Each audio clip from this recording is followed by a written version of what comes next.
Não, mas sabe assim, agora falando sério, recentemente tenho sentido assim, uma grande necessidade de arrumar a minha vida. Porque tudo isso que eu não faço ou faço errado, já eu converso com tanta gente que fala assim, cara, você vai morrer. Você vai, só que você vai morrer cedo. Exato, você vai morrer logo, tá ligado? E outra coisa, você não teve amnésia quando você tá tomando Zolpidem? Porque ela dá umas amnésia transitória, você dá uns brancos na cabeça assim durante o dia. Porque ele é um sedativo, cara. Pior coisa que você pode fazer, velho. A pior coisa que você pode fazer é tomar Zolpidem pra dormir, velho. Já saiba aí. Não, toma pra ficar acordado. Sabe o que eu tô pensando agora? O Igor tá me lembrando daquele personagem, o Geraldão. Vocês não devem. Eu não sei. Geraldão era o personagem, nem lembro quem era o cartunista, mas que ele vivia com umas agulhas enfiadas nele. Tô por fora, mas qual que é do Geraldão? Ele usava todas as drogas e queria comer a mãe dele. Era um personagem ótimo. Eu vou achar isso. Escalou rápido, né? Eu não quero comer minha mãe. Saía da Folha de São Paulo, acho que saía. Deixa eu achar aqui. As drogas tava ok, mas aí chegou na parte da mãe, não era eu. Pior que eu nem sou o cara das drogas, cara. Isso que é maluco. Assim, não é que eu não bebo, assim. Geralmente eu bebo um negocinho quando eu tô aqui no programa. Hoje eu não tô Glauco. Do Glauco? Do Glauco. Mas você era um cara que você vem da escola de jogos online, né? No YouTube e tal. E nessa época, muito provavelmente, você transmitia de noite, né? Sim. Ele vivia com vários braços. Droga, agulha injetada nele. Caralho. Hein, Igor? Você provavelmente fazia de noite, né, meu? As suas transmissões e tal. Sim. Então você é um cara que já tem hábitos noturnos há um bom tempo. Eu sempre fui ruim de acordar cedo. E eu tô falando de criança. Uma criança normalmente... Aí que tá. Agora, bom ponto. Criança e adolescente, eles passam por uma fase que a gente chama de vespertinilização. Adolescente naturalmente acorda um pouquinho mais tarde. Mas o mais tarde é o quê? 8h30, 9 horas. Quando você vai ficando adulto, seu ciclo arrasta um pouquinho para trás. Algumas pessoas continuam sendo vespertinas. Então tem algumas pessoas que tendem a dormir um pouco mais tarde e tendem a acordar um pouco mais tarde. Aí o cara falou, aí ó, tá vendo? Sou eu. Mas o que é o mais tarde? 11h30, 11 horas e tendem a acordar 8, 8h30. Tem outras pessoas, assim como eu, acho que o Fábio também, que somos matutinas. Então a gente dorme entre 9h30, 10, 10h30 e acorda entre 5 e 6. Mas não existem pessoas que naturalmente acordam 10, 11 da manhã. Se você acorda 10, 11 da manhã, 9h30, você está dormindo errado e o teu ciclo está desregulado. Adolescente normalmente acorda um pouquinho mais tarde, é natural. Qual que é o problema? Acho que eu tomei raiva de acordar cedo. Cara, muita gente toma, cara. Porque tem que acordar 6 horas pra ir pra escola, velho. Um adolescente... Primeiro, o sistema educacional tá tudo errado. Tá tudo fudido, tá tudo errado, tem que reformular tudo. Tá tudo cagado. Você mandar um adolescente ir pra escola às 6h30 da manhã, às vezes tem que acordar 5h30 pra pegar uma van. Tá tudo errado, velho. Cara, você privou, velho, o cérebro de um adolescente de sono no momento de neuroplasticidade alta e que tá se desenvolvendo o córtex pré-frontal. Tá muito errado, Teve um estudo que saiu nocivo, velho. É quase um crime. Teve um estudo que saiu agora há pouco tempo, cara. Eu não vou lembrar o autor, mas que eles atrasaram o início das aulas. Eu acho que começava às 10 horas. O desempenho deve explodir. Vira o desempenho dos adolescentes. Maneiro. Explodir quando comparado com... Exato. Outras crianças que acordavam no mesmo horário. Não tem como, cara. E adolescente, ele dorme um pouquinho mais também. Ele dá uma vespertinilizada e ele dorme 8h30, 9. Diferente dos adultos que tendem a dormir 7. Então, o que acontece? O adolescente, tá na criança, cara. Você já viu as crianças de 10, 12 anos indo pra creche de manhã, parece que estão mole, assim, ó, no banco do carro dormindo? Sim. Cara, aquilo ali era pra ele estar no sono profundo, velho. O cérebro se reconstituindo, limpando, tirando toxina. Aí você vai lá, acorda o moleque no frio e manda pra escola. Cara, E olha que paradoxo, velho. Qual é a coisa mais importante pra aprendizagem? Sono.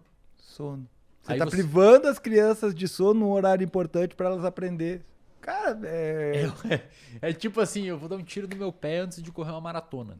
Tá tudo errado, cara. Entendi. Então, o sistema educacional tem que olhar um pouco mais para as neurociências, para usá-las como fundamento para políticas públicas, inclusive. Para políticas públicas, não só de educação, mas de saúde mental, porque a saúde mental vai começar ali. Ela vai começar nesse aspecto. Imagina qual é a autorreferência que você vai ter, ou seja, a forma como você se percebe em relação ao ambiente, se você chega na escola todo dia morrendo de sono, não consegue prestar atenção, tira nota baixa, você vai achar que a escola é um lugar para você? Não vai. Exato. E às vezes, por você estar privado de sono, o seu pré-frontal, que já não é bom, já não está desenvolvido, porque termina nos 20 e poucos, tá mais desligado, você começa a ficar mais impulsivo, às vezes mais agressivo e começa a praticar bullying ou zoar todo mundo.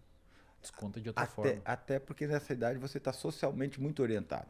Você está com uma sensibilidade social muito grande. Porque é uma época onde você tem um aprendizado social muito intenso. Final da terceira infância, começo da adolescência ali, você é hipersensível socialmente, né?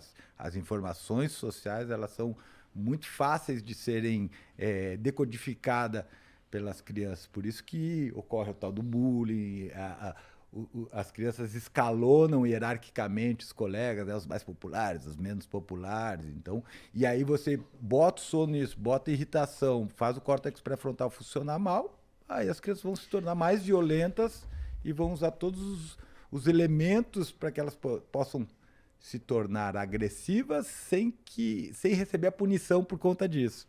Certo? Por isso que o bullying é tão difícil de combater. Cara, se a galera olhasse um pouco mais para as neurociências, algumas reformas iriam precisar.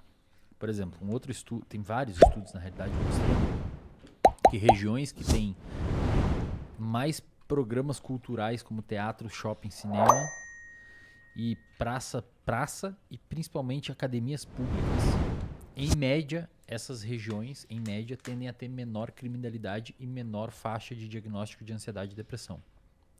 Porque você enriqueceu o ambiente. Você botou exercício físico, botou cultura, botou novos objetos. E Sério, cara, achava que era a liberação de armas que melhorava isso. E menor uso de drogas. Menor uso de drogas. Interessante. Se eu botar um rato numa gaiola, olha que legal, se eu botar um rato numa gaiola e colocar uma mamadeirinha onde tem cocaína com água. Um bebedor com cocaína. E um sem. E deixar o rato isolado socialmente. Só ele, isolado ali. Ele tende a usar mais cocaína do que água. Se eu botar um companheirinho, ele já diminui o uso de cocaína, porque tem alguém junto com ele. Se eu botar uma fêmea, diminui menos, mais ainda, porque ele tem uma fêmea. A cocaína já não é tão interessante quando tem uma fêmea junto, que você pode acasalar. Se eu coloco uma rodinha de correr, eles adoram correr em rodinha de correr, rato e camundongo, ele usa menos ainda a droga. Quanto mais, se eu boto Lego e boto um lugar para ele fazer ninho, ele diminui ainda mais o uso de droga.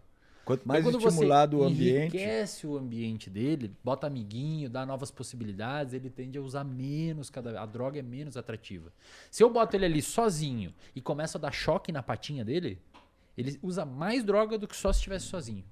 Porque como ele tá sofrendo, ele vai mais pra droga, é meio que tem, cara. Então você olha muitas vezes pra periferia, você olha muitas vezes pra... Cara, muitas vezes era o que sobrou pra aquela pessoa ir pras drogas.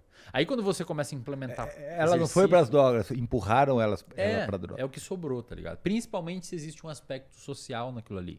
Ele ganha uma relevância no meio dele, estando naquele contexto. Deixa eu fazer uma observação, cara. Eu costumo pensar na droga não como a doença, mas como um sintoma.